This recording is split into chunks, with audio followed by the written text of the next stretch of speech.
Hey guys, how are you doing today? I hope you're doing amazing and fantastic and wonderful. So, I am tired of this weather.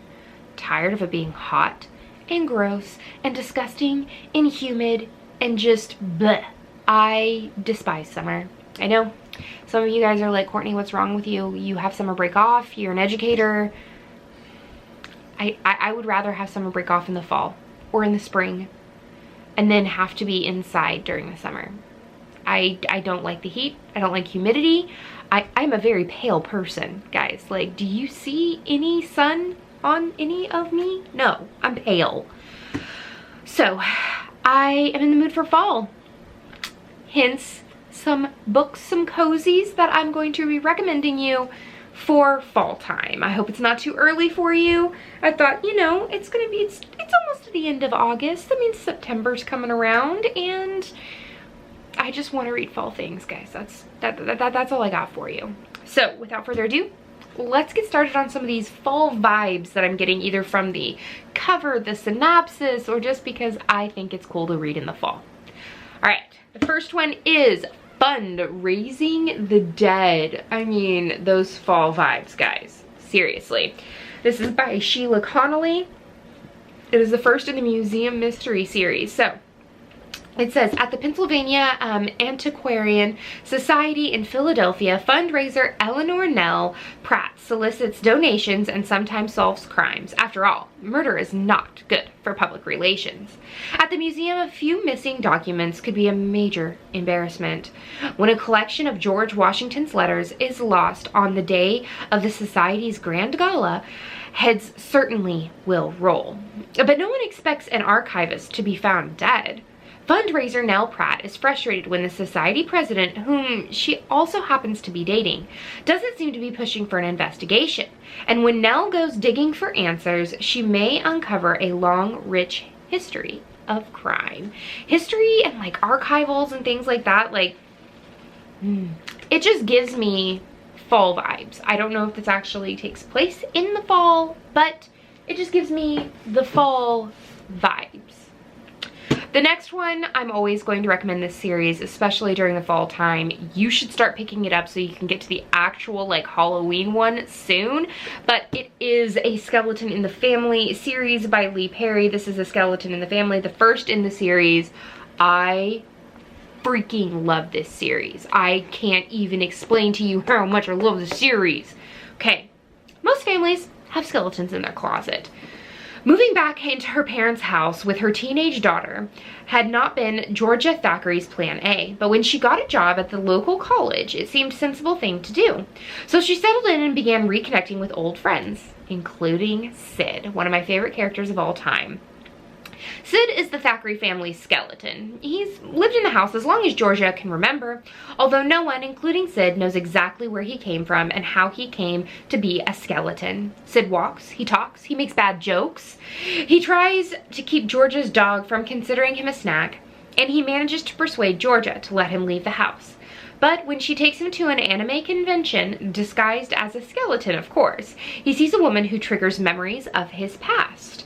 Now he is determined to find out how he died, with Georgia's help, but their investigation may uncover a killer who's still alive and, well, bad to the bone. It's such a good series. I can't even like explain to you how much I freaking love this series.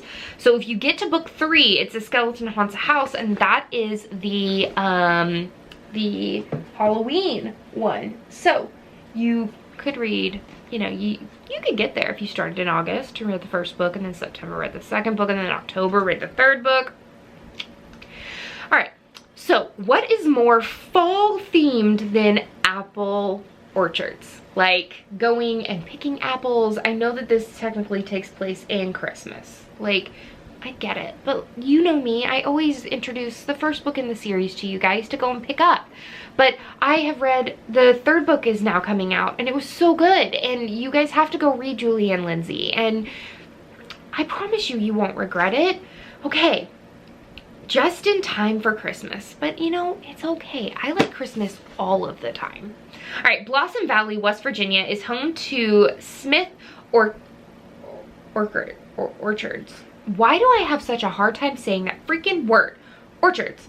Winnie and her granny's beloved 25-acre farm and family business. But any way you slice it, it's struggling. That's why they're trying to drum up business with the first annual Christmas at the Orchard.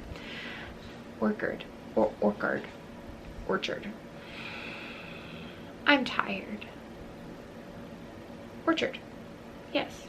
A good old-fashioned holiday festival with enough delicious draw to satisfy apple-picking locals and cider-loving tourists alike, until the whole endeavor takes a sour turn when the body of Nadine Cooper, Granny's longtime grudge-holding nemesis, is found lodged in the apple press. Now, with Granny the #1 suspect, Winnie is hard-pressed to prove her innocence before the real killer delivers another murder. It's worth it. Please, just go read it. It's really good. I love it. So good, so good. I mean, and it looks fall.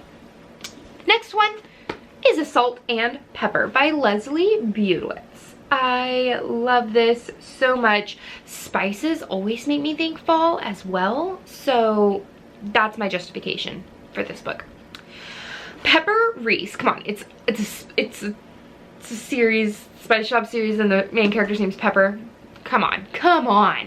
Okay. Pepper Reese, owner of Seattle Spice Shop, thinks she can handle any kind of salty customer until a murderer ends up in the mix. After leaving a dicey marriage and losing a beloved job in a corporate crash, Pepper Reese has found a new zest for life running a busy spice and tea shop in Seattle's Pike Place Market. Her aromatic creations are the talk of the town, and everyone stops by for a cup of her refreshing spiced tea. Even other shopkeepers and market regulars. But when a panhandler named Doc shows up dead on the store's doorstep, a Seattle Spice Shop cup in his hand, the local gossip gets too hot for Pepper to handle, especially after the police arrest one of Pepper's staffers, Tori Finch, for murder. Tori seems to know why she's a suspect, but refuses to do anything to curry favor with the cops. Convinced her employee is innocent, Pepper takes it on herself to sniff out the clues. Only if she's not careful, Pepper's nosy way might make her next on the killer's list. It's so good. I love it. It's so good. All right. And last but certainly not least, you guys didn't think I was gonna have a video recommending cozies without Ellery Adams, did you? I love this Secret Book and Scone Society, one of my absolute favorite series of all time. I love it. It's more like a literary cozy in a way. Strangers flock to Miracle Springs, hoping the natural hot springs, 5-star cuisine, and renowned spa can cure their ills. If none of that works, they often find their way to Miracle Books, where, over fresh-baked comfort scone, they exchange their story with the owner, Nora Pennington, in return for a carefully chosen book. That's Nora's special talent, prescribing the perfect novel to ease a person's deepest pain. So when a visiting businessman reaches out for guidance, Nora knows exactly how to help. Before he can keep their appointment, he's found dead on the train tracks. I love it. I love the women in here. I love they're just so good. I couldn't adore this more. There's so many things that I've highlighted. I don't know where I was at because my SD card got full. But I love the things that I highlighted in here, and the fact that there are quotes at the beginning of every chapter, and they really matter in there. You like almost every genre, but you're a binge genre reader. When you're on a science kick, you stay with sci-fi for weeks. Then all of a sudden, you drop that genre and turn into historical fiction. How cool is that? I kind of get that. I'm a binge reading, genre.